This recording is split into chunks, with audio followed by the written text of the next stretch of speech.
আজ বানাচ্ছি restaurant style দুর্দান্ত স্বাদের মিক্সড ফ্রাইড রাইস। আমি একটা চিকেনের বোনলেস পিস নিয়েছি। এটাকে আমি আমার সুবিধা অনুযায়ী ছোট করে কাটবো। আমার যেরকম দরকার আমি সেরকম ছোট ছোট করে পিস করব। আপনারা আপনাদের পছন্দ মতন ছোট ছোট পিস করবেন। আমার বেশি বড় পিস ভাল লাগে না মিক্সড ফ্রাইড রাইসে, সেই জন্য আমি এরকম ছোট পিস করে নেব। এরকম ছোট পিস করব।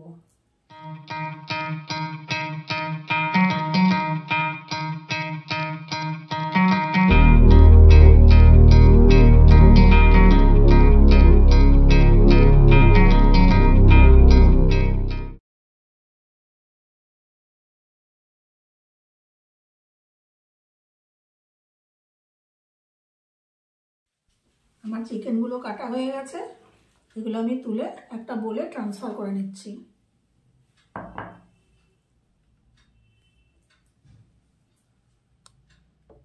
আমি এখানে চিংড়ি মাছ নিয়ে নিয়েছি। আপনারা যদি এর থেকে ছোট চিংড়ি পান ছোট চিংড়িও নিতে পারেন, তবে বেশি বড় চিংড়ি এর সাথে ভালো লাগে না। এবারে আমি চিকেনটাকে ম্যারিনেট করে নেব। দিয়ে দিচ্ছি 1 চামচ লেবুর রস,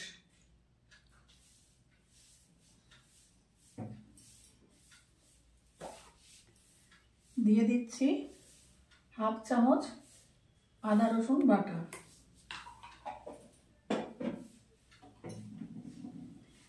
দিয়ে দেব 1/2 চামচ সয়া সস, একটু 1/2 চামচেরও কম,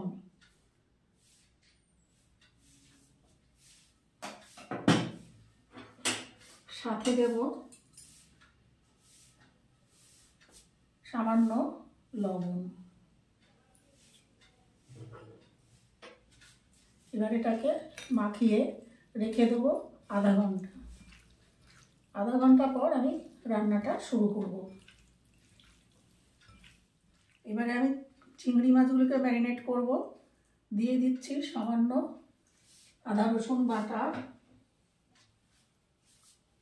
1 চামচ লেবুর রস,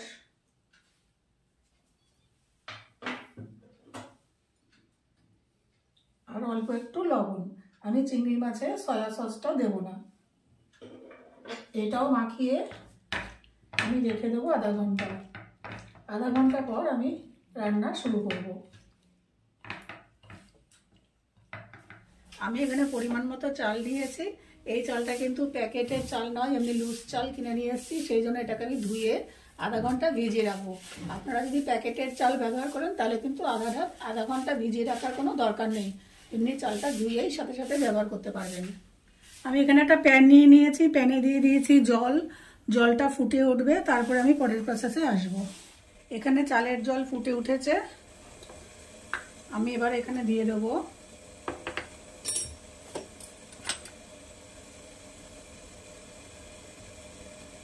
1/2 চামচ লবণ,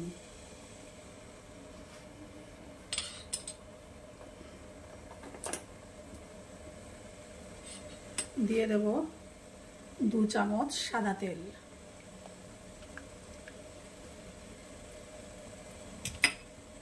আর দেব 2 চামচ লেবুর রস। আপনারা লেবুর রসের পরিবর্তে ভিনিগারও ব্যবহার করতে পারেন, তবে আমি লেবুর রসটা প্রেফার করি। দিয়ে দেবো এই যে চাল ধুয়ে রেখেছিলাম, দিয়ে দেবো চাল। এখানে আমার পুরো চালটা আমি একসাথে করতে পারবো না, আমি 2 বারে ভাতটা রান্না করে নেব।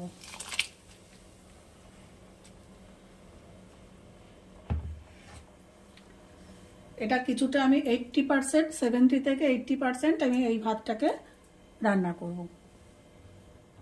আমার এখানে 70% চালটা হয়ে গেছে রান্না ভাত।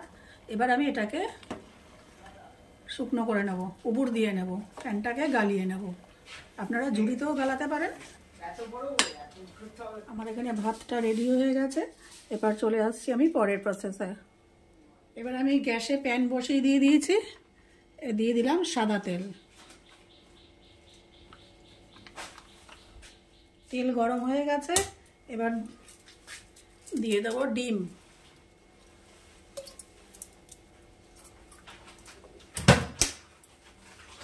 আমি এখানে দিয়ে দিচ্ছি 3টে ডিম।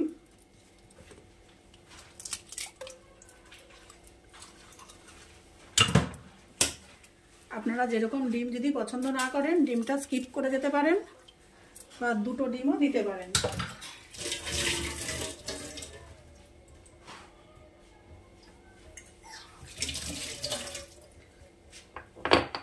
দিয়ে দিচ্ছি সামান্য লবণ, দিয়ে এটাকে ডিমের ভুজিয়া বানিয়ে তুলে রাখবো।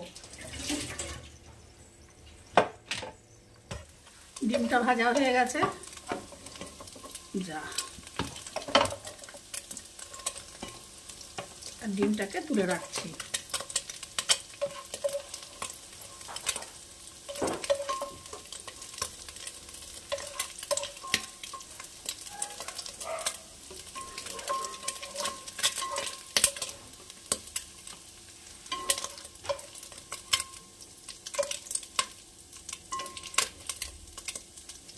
এই তেলেই ভেজে নেব ম্যারিনেট করে রাখা মাংস।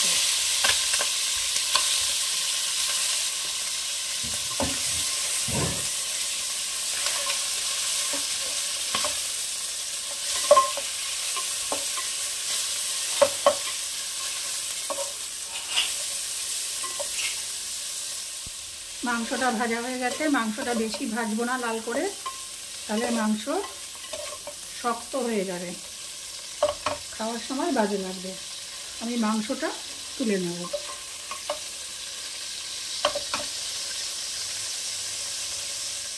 এই তেলেই ভেজে নেব ম্যারিনেট করে রাখা চিংড়ি মাছগুলো।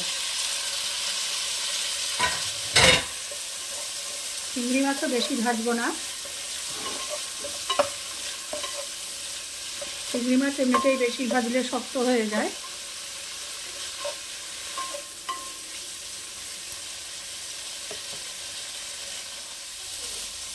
দেরি হবে। চিংড়ি মাছগুলো ভাজা হয়ে গেছে, আমি এগুলো তুলে রাখবো।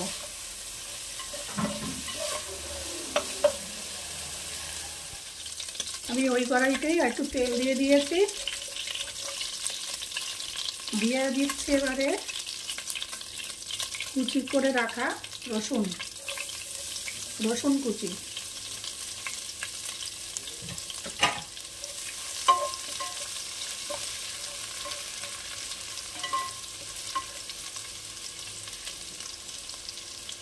দিয়ে দেব পেঁয়াজ কুচি,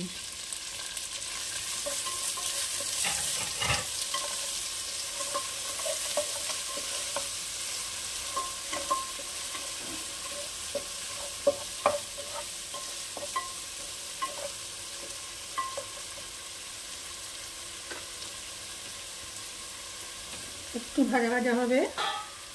দিয়ে দেবো কাঁচা লঙ্কা কুচি,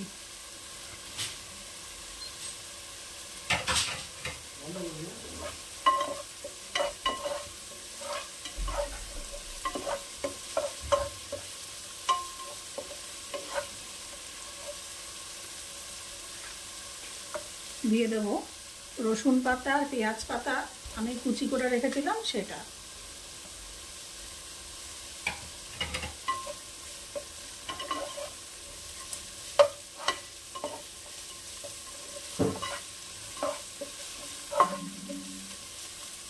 আপনারা এই রান্নায় গাজর, বিনস এগুলো ব্যবহার করতে পারেন। আমি আজকের রান্নায় কোনো গাজর, বিনস ব্যবহার করছি না।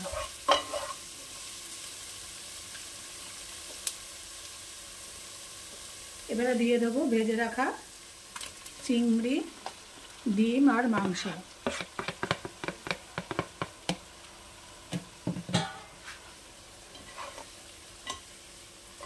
এবার এগুলো আর একটু নাড়িয়ে আমি কুক করে নেব।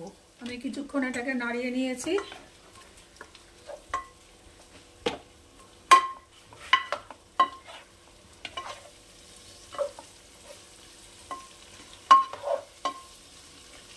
এবার কিছুটা এই মাংস, ডিম, মাছের এইটা কিছুটা তুলে রাখছি, কারণ আমি একসাথে পুরোটা রান্না করতে পারবো না। যেহেতু আমার পাত্রটা ছোট, আমাকে 2 ভাগে রান্না করতে হবে, তাই কিছুটা পরিমাণ তুলে রাখলাম।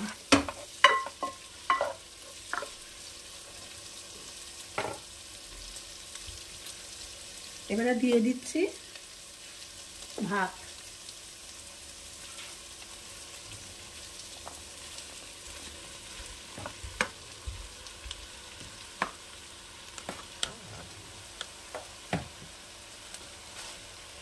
এবার এটাকে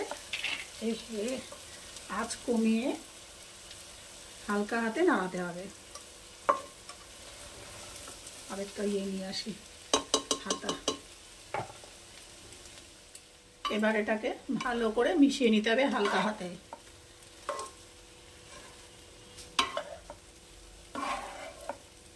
ভাত যেন না ভাঙে। বা আপনারা যদি নাড়িয়ে নিতে পারেন নাড়িয়ে নেবেন।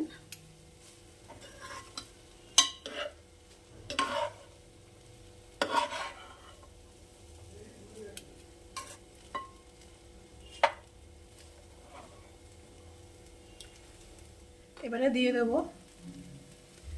একটু পরিমাণ মতো স্বাদ অনুযায়ী লবণ।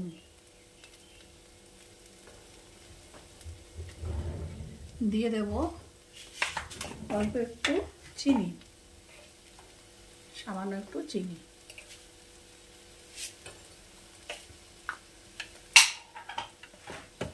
দিয়ে আবার হালকা হাতে নাড়িয়ে দেব।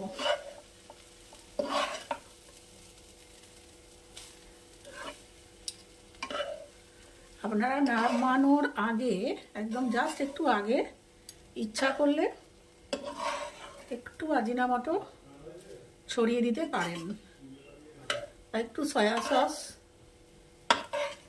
একটু নামিয়ে দিতে পারেন, বা নামানোর আগে একটু সামান্য আজিনামোটো আর সয়া সস দিয়ে নাড়িয়ে নামিয়ে নেবেন। আমি দিয়ে দিচ্ছি 1 চামচেরও কম, হাফ চামচ একটু সয়া সস দিয়ে নাড়িয়ে নামিয়ে নেব। নামিয়ে আমি বাদবাকি রাইসটা তৈরি করে নেব। নামানোর আগে অবশ্যই পেঁয়াজ পাতা ও রসুন পাতা কুচি করে দেবেন। আমি অন্য রাইসটা তৈরি করে প্লেটিং করে আপনাদের কাছে ফিরে আসছি। এইভাবে মিক্সড ফ্রাইড রাইস রান্না করলে এখানে ঘি গরম মশলার ব্যবহার করা যাবে না। ঘি গরম মশলা করলে পরে পেঁয়াজ পাতা রসুন পাতা বা রসুন কুচির যে গন্ধ সেটা পাওয়া যাবে না। আমার রেসিপিগুলি যদি আপনাদের ভালো লেগে থাকে তাহলে আমার চ্যানেলটিকে অবশ্যই সাবস্ক্রাইব, লাইক, শেয়ার ও কমেন্ট করবেন। ঘি গরম মশলা দিয়ে মিক্সড ফ্রাইড রাইস রান্না করলে তার স্বাদ গন্ধ আলাদা, আর আমার এই রেসিপি অনুযায়ী রান্না করলে তার স্বাদ গন্ধ সম্পূর্ণ আলাদা।